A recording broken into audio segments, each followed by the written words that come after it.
I didn't just leave therapy. Actually, this time, I had an errand to attend to. I actually left therapy an hour ago. I'm sorry.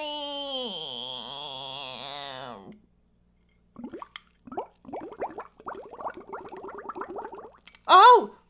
I have matcha on my keys. Matcha on my keys. Matcha on my keys. Watch it, matcha on my keys.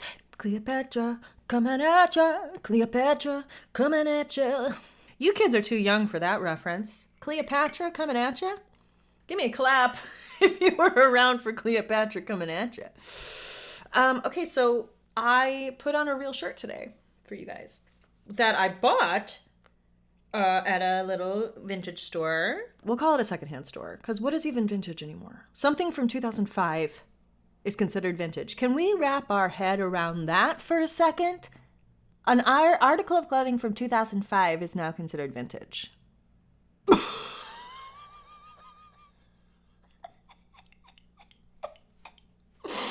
I made my eyes water just then. That's a great trick.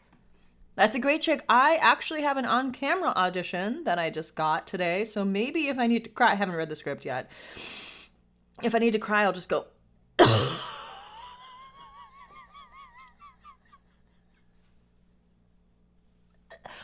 And then look. Jack, there's a boat. Jack, come back. Come back, there's a boat, Jack. Why am I not a film star? This segues great into what my homework for this week for my therapist was, which is maybe interrogate why you got so emotional when you told me that you just thought you were special. Yes, ladies and gentlemen, one of the reasons I have a tough time with criticism is that I think deep down, this is getting a little too real. I actually don't know if I want to get into this right now. It might be a little too much for me right now. It might not, this might not have cooked enough for me to talk about it with all of you. All 33 of you? Sound off, all 33 of you. I have a song called Everything They Told Us Was Wrong. That is basically saying that I think millennials as a generation were told we were special, but I'm sure that varies a little bit from person to person at what level we were told we were special, in what ways. And once again, I came out of the womb, the eldest daughter. We'll talk about Taylor Swift later, okay? I came out of the womb, the first kid. I was the first kid on both sides. I was the first grandkid. So I think from a very young age, I was given a lot of attention. And then they put a crown on my head literally at age 3, which I've talked about before. We're trying to figure out how that is still affecting me, has affected me. And to be honest, when I told Janice that I really just deep down thought I was special, I started crying, and then I got really embarrassed, because it's pretty embarrassing to admit that you think you're special. Intellectually, I know that I'm not particularly extraordinary at a cellular level. And that the world is full of extraordinary human beings. And we're all just trying our best. And we all just want to live life doing the things that we love and that we feel like we are maybe a little bit good at. And I think that, since I was a teen, since I was young, since I was really young, I had this idea that I would be able to do that. And there was no question in my mind that I would skyrocket. I've had a lot of success. I really have. And also I'm not where I thought I would be at my age. If you asked 13-year-old Tiffany, what would you be doing? What's your life going to look like in 2025? It was probably not this. There'd probably be a bit more going on. There'd be a bit more dollars in the bank. There'd be a bit more credits on the old resume. I have a long resume, but maybe the credits would be the credits would include some things that aren't on there, we'll say. Anyway, I really want to recognize that I have a good life and I have freedom, both on a macro and a micro level. I don't have children. I'm not stuck in a job, which is a gift. It comes with its own sacrifices, absolutely, but overall I have it really good. Which I also need to remind myself. And also with everything that's going on in this country right now, the concept of freedom and what it means to be free is being challenged and being threatened. And I want to send love to my favorite city in the world of Chicago with some of my favorite people and my family. Just want to send a little love today. Okay. The Burt's Bees is out. Here come the bees. Here come the bees. Making your cheeks all rosy. I said I was going to make a song for the Burt's Bees, and I just did. I do have a talent of being able to write songs on the spot, which is why I started Tiny Songs, which I have a couple to do this week, actually. If you would like a tiny song, reach out to me. If you're watching this, you probably know the story of Tiny Songs, but if you don't, here's a little brief history. So it was a particularly slow October of 2018. I was lying at my parents' house, staring at the ceiling, crying, wondering how I was going to pay rent. And so on a whim, I put up a post on Instagram that said, Venmo me $5 and I will write a 5-second song about you. Well, that took off like gangbusters.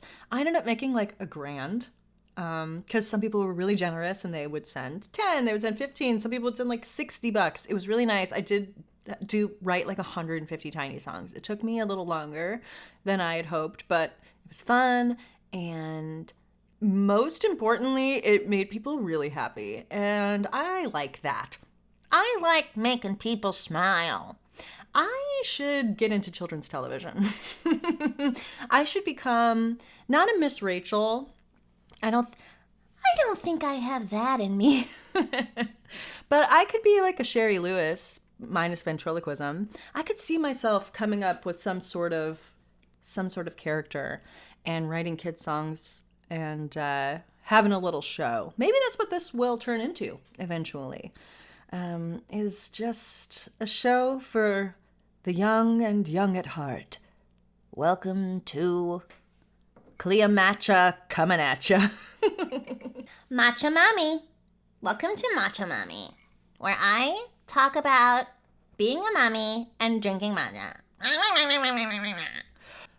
You all can notice when I'm looking at myself, because I'm using the front-facing camera. I'm trying to look at the green light, but my eyes will travel. And I'll look at myself and say, wow, Tiff, your face is really asymmetrical. Maybe you should stop sleeping on your left side. Well, you sleep on your left side because it's good for your reflux. Well, you're taking medication for your reflux now, so you don't need to sleep on your left side. Why don't you sleep on your back? Well, I can't sleep on my back because it makes me snore. I stop breathing, and I have nightmares. I had a nightmare. I usually have my nightmares within the first 20 minutes of falling asleep. At least I get them out of the way. But then I wake up, and then I move to the couch. Because if I have a nightmare, and I wake up, I can't go back to sleep in the same spot where I had the nightmare. The nightmare's still in a cloud.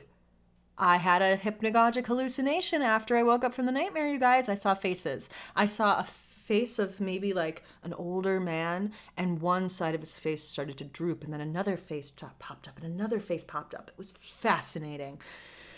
I don't want to get too into my dream, but it was frightening, and basically I was being suffocated by somebody, and I died. or at least passed out. I know they always say if you die in your dream, you die in real life. That's not true because I have died in many of my dreams, and it always happens the same way.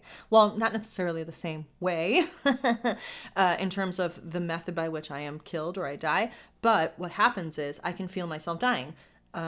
Things sort of start to close in, things start to go black, and I feel a warmth come over me, which is fascinating because people who've had near-death experiences, they say that that's kind of what it feels like. A warmth comes over you. So what the hell is going on? Do I hear music? What? No, it's a... Something outside? Someone's weed whacking. I love living out here.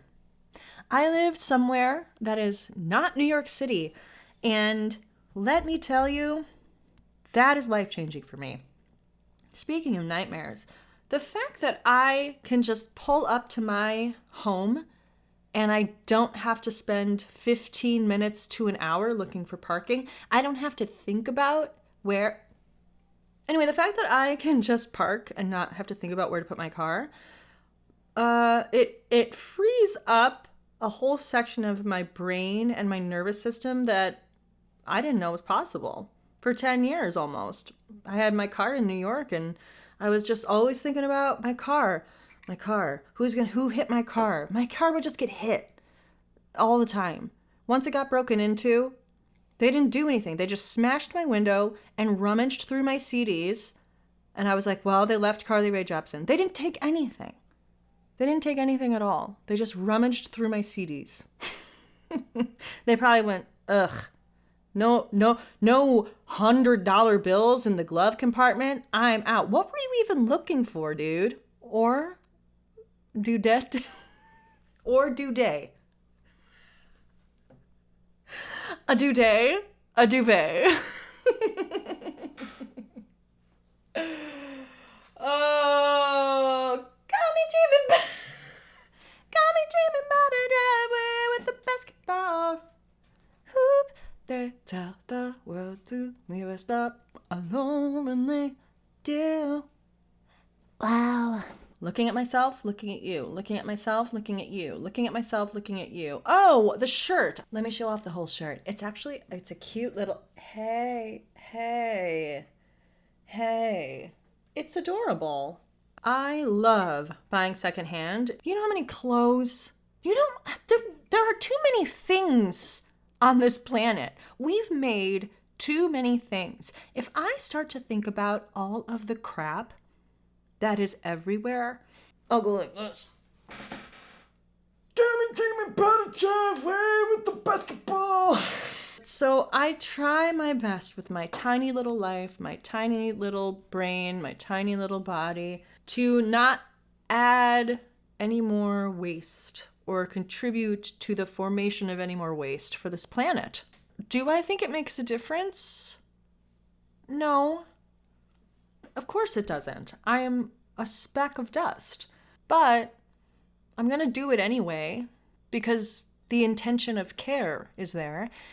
And hopefully maybe when I am putting my money into places that are thinking about this and into entities and towards people and organizations that think of this way, that's then hopefully I am then bolstering those things and talking about them in a little bit so that maybe someone goes, oh yeah, maybe I don't need to buy that thing off of Amazon and maybe I can walk down the street to the local boutique, or I can see if I can find it at a resale store instead. And I'm not even talking Goodwill, because that's its own corporation. And I don't know enough about it, but I feel like it's not always the best place to shop, unless you have to, which many people do, but I feel like it's hard in this world feeling like you want to try and say the right thing and that you might misspeak and then you might be causing harm by misspeaking. So I think that's what a lot of this is about too. It's like, I don't want to cause harm by misspeaking, but I also want to demonstrate the fact that I am highly flawed and imperfect and trying. This is me trying. I just wanted you to know. And that's okay. Like, people are trying all the time, and I want it to be okay to try and to be visibly trying. I think we have become a culture of not wanting to show that we're trying, or I just crashed. In trying not to look like I was trying, I ended up trying myself into the ground. This is a great time to maybe talk about Taylor Swift. Got me dreaming about a driveway with a basketball. The first thing I'm gonna say is this picture is hot. She looks really hot. I like the concept. I like the room service martini and half-eaten spaghetti. Here's the thing. Being a showgirl myself, a literal lashes and fishnets, like showgirl at times in my career, I would have hoped to see a little more roughness. Taylor looks gorgeous and perfect, and her armpits are airbrushed. And let me just tell you that the life of a showgirl is stubble and razor burn. And if I could have seen a little more stubble and razor burn, and I mean that literally and metaphorically, then I think I could have gotten a little more on board with this concept of life of a showgirl. Also, now that some of the songwriting voice memos have been released, and we heard as she was composing Life of a Showgirl with Max Martin and Shellback, she goes, "Oh, and maybe this is the title of the album." Yeah, the first thing I thought when I listened to this album, well, maybe not the first thing, I thought a lot of things, but one of the things I thought was, oh, she wrote that song and then went, well, that's a good title for an album, and then shoehorned everything else into the theme. Life of a Showgirl, the album, does exist in the Taylor Swift canon, but it is peppered throughout Tortured Poets and Midnights. Bejeweled belongs on Life of a Showgirl. You're on Your Own, Kid. Midnight Rain belongs on Life of a Showgirl. Clara Bow. I Can Do It With a Broken Heart, obviously. I think we were expecting expansion of I Can Do It With a Broken Heart. And Daddy, I Love Him could be Life of a Showgirl. But I think that she said, I want to make an I Love Travis album. I want to make another big pop banger album where I can be sexy and fun, because I'm feeling sexy and fun for the first time in a long time. And maybe I'm projecting myself onto her, which that's what we do with celebrities, and that's what we do with pop stars. I bet she's saying, I'm 35. I'm going to get married. I want to have kids, which she has said in this album. And once that happens, I don't know if I'm going to feel young and fun and sexy in quite the same way as I do right now. So let's get this one out. Let's get out the fun, sexy album where I talk about my boyfriend's wee-wee. And I can have a photo shoot where I look hotter than ever, where I look absolutely snatched and stunning, which she always does. Well, I wouldn't call Folklore or Evermore snatched, but stunning. She always looks stunning. She's a Barbie. She looks like a Barbie doll. But I would have loved to have seen, at least visually, in the Fate of Ophelia video, in any of this. And maybe it'll come. But also, it doesn't quite go with a lot of the things she was writing about, except for the title track. Where are the lashes being ripped off? Where is the sweat? If you're going to have an album called Life of a Showgirl, where's the pain? She's taking it a different direction. She said, showgirls are sassy. Showgirls are funny. Those things are all true, but they're like that for a reason. Because life is hard. And I know that the Eras Tour was hard. That's what I wanted. That's what I wanted, and we didn't get it. But you know what I'm glad we did get? Ruin the Friendship. That song is so loved. That's my favorite song on the album. I love it so much. It's doesn't belong on this album, let's be real. But I'm really happy it exists. And I find myself drawn to any time Taylor's nostalgic, because I'm very nostalgic. And I know there's a lot of criticism of her when she gets that way, being like, you're 35. But I love a wistful, nostalgic song. Sorry to say it, but So High School was my favorite song off of Tortured Poets. And I know it was a snooze skip over for some people, but when those 3 a.m., when that anthology dropped at 2 or 3 a.m., and I was trying to listen to it, and I fell asleep. Whoops. I fell asleep listening to it. So High School began, and I shot awake. There was something about the guitar that just brought me to life. It was speaking to me in a way that nothing else had yet on that album. Is it because I'm pretty sure that song is just a slowed down version of London Rain by Heather Nova?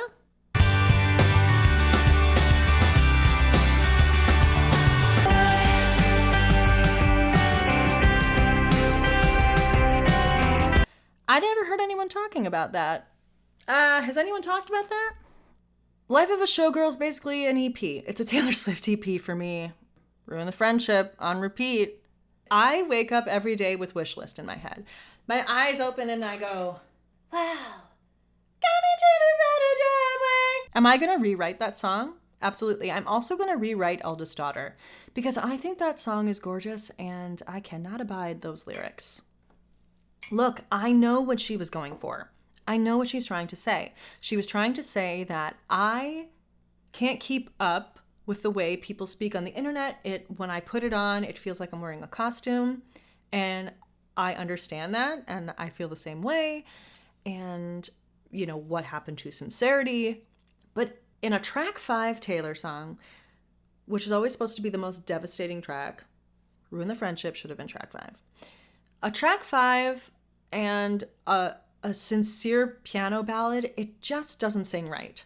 Singing every joke's just trolling in memes, that's to me, that's not a song lyric. That is a sentence. There's a difference.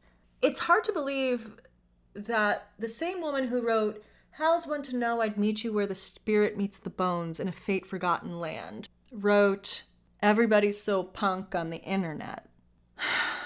She's got range. She's got range. I'll give her that. And also, she's allowed to just put something out that's easy, I guess. Did I go back and listen to Evermore? After I listened to this, I sure did. That is the peak of her artistry, is Evermore. This picture's kind of good. Her hair's... I keep holding the pictures up to the microphone. I like this picture. Her hair's a little matted. It looks like she had fallen asleep on the couch and just got up. More of that. Why is that the smallest picture? That should have been the cover. Yeah, she looks way too hot for having just eaten spaghetti. And what's this pose supposed to mean? You know what I mean? She's such a storyteller. This picture, it's just that she looks hot. And that's fine. That's fine. You can just be hot. But I always want a little more.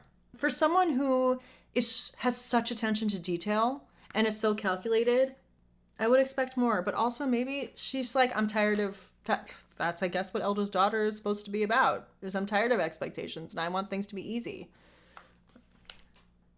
Billionaire, billionaire, billionaire. I love this one. You know what would have been cool? To have the hot version of the picture and then on the other side of something have, like sort of like the expectation versus reality. That would have been a cool concept for this album, and visually and sonically. Speaking of sonically, I do like the production.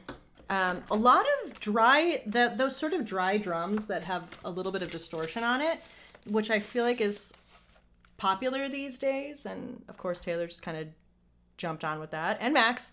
And I myself, in my song Anybody Else But Me, now available on all streaming platforms, I have those sort of dry, kind of distorted drums that I think sound really Vibey.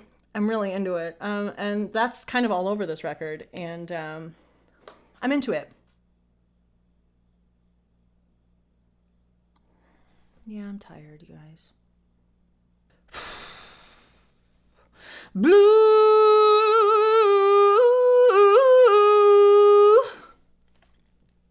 Looking at myself, looking at the camera, looking at myself, looking at the camera. Self, you, self, camera. Cleopatra, come and matcha. Cleopatra, come and matcha.